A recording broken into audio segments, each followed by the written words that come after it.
Now to the insane cost of real estate in this country, including parking spots. 6 parking spots in Sydney's CBD have sold for, get this, $608,000 each at auction, each.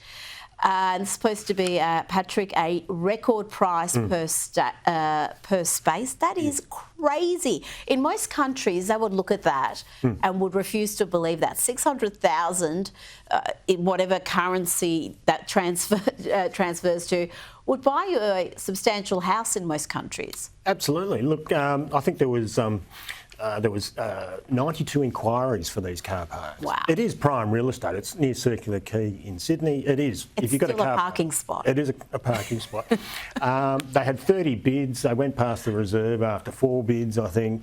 It shows there is still money around.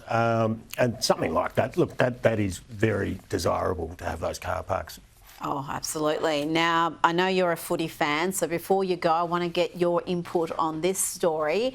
The AFL has been lobbied in recent years to make it mandatory for each club to recruit at least one Indigenous player.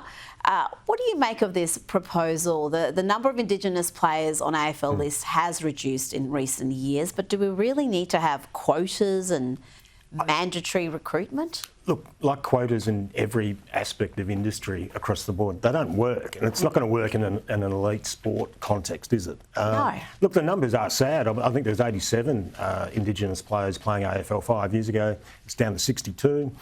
Still is an overrepresentation, though. I mean, obviously, a lot of Indigenous players are hugely popular, some of the best players in the league, and they've always been overrepresented. So the rationale for a quota or a mandatory recruitment requirement seems a bit odd. Well, it simply wouldn't work. Those players, if they were recruited as a quota sort of deal, they're not going to get games. Like, exactly. They're not going to play AFL. It's not going to work. I mean, a lot of things need to be done.